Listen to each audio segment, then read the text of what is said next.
마지막으로 기억해야 될 원칙, 혼내되 화는 내지 말 것, 내 문제와 아이의 문제를 섞지 말 것, 관계를 유지하는 게 중요하고 무엇보다도 아이들 이야기를 하기 전에 부부와 부모가 잘 사는 것이 우선이 돼야 된다라는 말씀으로 마치도록 하겠습니다.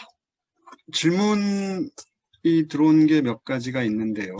남녀노소 모두 다 스마트폰을 많이 하는데 조금 많이 하는 것도 중독인가요? 뭐 이런 질문들 많이 해요. 도대체 얼마나 해야 중독이냐? 얼마나 많이 하면 중독이냐는 그 게임 같은 경우에는요, 저희가 그 연구를 해보니까 하루에 평균 1.5시간 내지 2시간 매일 한다는 전제하에 특히 이제 중학생 정도 수준을 기준으로 저희가 쭉 추적 조사를 해봤더니 매일 1.5에서 이 2시간 정도 이상 하는 친구들에서 중독이 많이 발생을 하더라. 그리고 하루에 5일 이상 하는 친구들에서 어떤 게임 중독이 많이 발생을 하더라라는 거고요. 물론 스마트폰 같은 경우에는 우리가 뭐 중고등학생 누구나 다 많이 쓰기 때문에 사실 뭐 좀 많이 쓰는 것만으로도 우리가 중독이라고 볼 수는 없고요. 어떤 맥락에서 어떻게 사용하느냐에 따라 다른데요. 뭐 최근에 그 세계보건기구에서 그 게임 이용장애라고 해서 뭐 좀 반복적으로 지속적으로 게임을 과하게 사용하는 패턴이 심하게 나타날 때 몇 가지 기준을 제시했는데요. 이 기준을 소개를 해드려도 요렇게 내가 사용하고 있다면 이건 중독일 수 있겠다라고 생각할 수 있는 그런 기준이 하나 있긴 합니다. 그 기준이 이제 크게 세 가지인데요. 첫 번째는 조절을 못하는 거예요. 하지 말아야 될 때 하고 중단해야 될 때 중단하고 이걸 함으로써 분명히 내가 손해를 준비를 해야 되거나 아니면 어딘가로 빨리 출발을 해야 되는데 그럴 때도 계속 그런 스마트폰을 함으로써 내가 해야 될 것들을 번번이 계속 못하게 될 때 결국 조절을 하기 어렵다는 거거든요. 조절하고자 하면 조절하지 못하게 되는 거 이런 현상들이 나타날 때 중독의 위험성이 높고요. 또 한 가지는 모든 활동에 스마트폰을 보는 것이 우선시되는 뭐 이런 경우에도 그러니까 밥을 먹고 식사를 하고 잠을 자고 이런 것들을 다 포기하고 예컨대 매일 밤 2시, 3시 이러지 말아야 되는데도 하면서도 계속 식사나 잠에 방해가 될 정도로 스마트폰을 많이 하게 된다든지 그리고 또 한 가지는 스마트폰을 너무 많이 해서 어깨나 목 등이 정말로 아픕니다. 그리고 때로는 스마트폰을 너무 길 가다가 또 해서 아차 사고 같은 게 날 수도 있거든요. 이런 누가 봐도 명확하게 좀 스마트폰을 많이 사용함으로써 여러 가지 신체적인, 정신적인 그런 부작용이 계속 발생하고 있고 본인도 그걸 인지하고 있음에도 그것을 잘 조절하지 못하고 계속 스마트폰을 이용하고 심지어 더 많이 사용할 때 우리가 이거를 좀 중독의 위험이 있다. 이렇게 볼 수 있겠습니다. 물론 많이 할 경우에 이런 게 많이 나타나기도 하겠죠. 자, 그 다음으로는 중독에는 어떤 종류가 있을까요? 네, 사실 과거에는요, 약물 중독이 있었죠. 소위 말하는 마약 중독, 물질 중독이 가장 위험한 중독이었습니다. 그런 물질 중독 중에서 이제 마약 중독도 있지만 우리가 흔히 하는 뭐 담배라든지 술 같은 경우에도 다 우리가 흡입을 하거나 피웠을 경우에 이 알코올이나 니코틴이 뇌 보상회로에 작용해서 도파민 분비하기 때문에 중독을 유발하는 물질이라고 할 수 있겠죠. 요즘에는요, 그냥 우리가 소위 말해서 하드코어 마약, 히로뽕 같은 막 갱스터가 연상되는 그런 마약만 마약이 아니고요. 예컨대 뭐 프로포폴 같은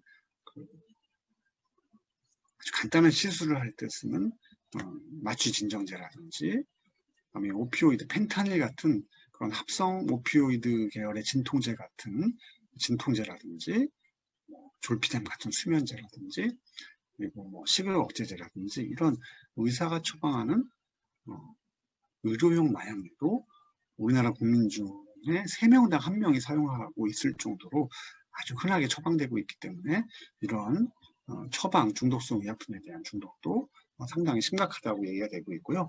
그리고 오늘 주제인 디지털 미디어 보시면 결국은 우리가 디지털 미디어를 뭐 어떤 정보를 얻기 위해서 예술적 감흥을 얻기 위해서 보기도 하지만 기본적으로는 재미를 위해서 합니다. 사실 재미라는 보상을 주는 활동들은요, 무엇이든 중독의 위험성이 있습니다. 특히 빠른 시간에 고도의 그 자극적인 기쁨을 주는 활동일수록 사실은 훨씬 더 중독성이 높다고 하고요.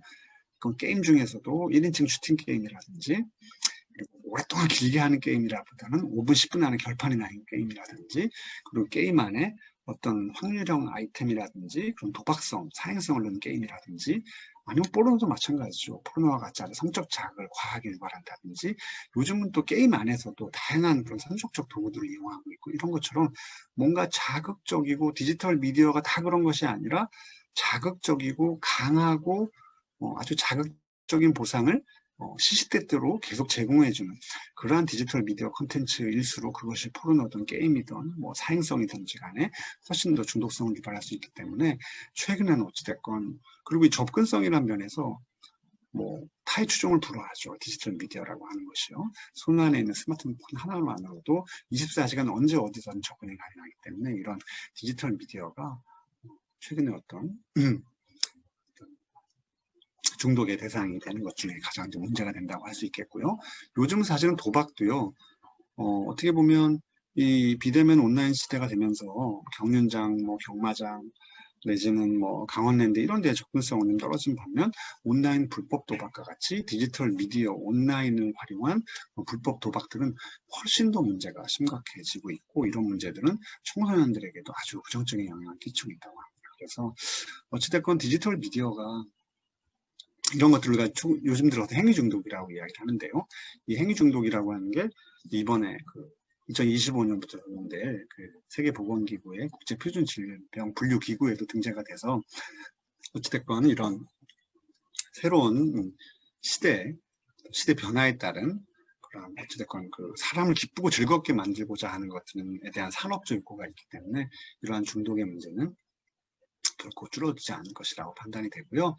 그러한 문제의 핵심에 이런 디지털 미디어 온라인이 있다는 것을 우리가 잊어서는 안 될 것 같고요. 결국은 불행해서 중독이 되고 중독이 돼서 불행해지는 것 같습니다. 우리 아이들이 얼마나 좀 일상적인 생활을 통해서 기쁘고 즐겁고 행복한 활동, 그런 마음을 잘 유지할 수 있도록 할 것인가. 그것이 중요할 것 같고요. 물론 부모의 역할이 중요하겠지만 사회적으로도 그러한 좀 재미와 기쁨, 건강한 재미와 기쁨을 잘 쉽게 좀 얻을 수 있는 그러한 자원이나 인프라를 갖추는 것도 상당히 중요할 것 같고요. 서울시에서도 그런 것들을 위해서 좀 노력을 해야 되지 않을까 생각을 하면서 네, 제가 오늘 준비한 얘기는 여기서 마치도록 하겠습니다. 네, 다음 기회에 또 뵐 수 있기를 기대하고요. 저는 의정부 성모병원 정신과에 근무하는 이해국이었습니다. 네, 장시간 들어주셔서 감사합니다. 다음에 또 뵙겠습니다. 끝내겠습니다.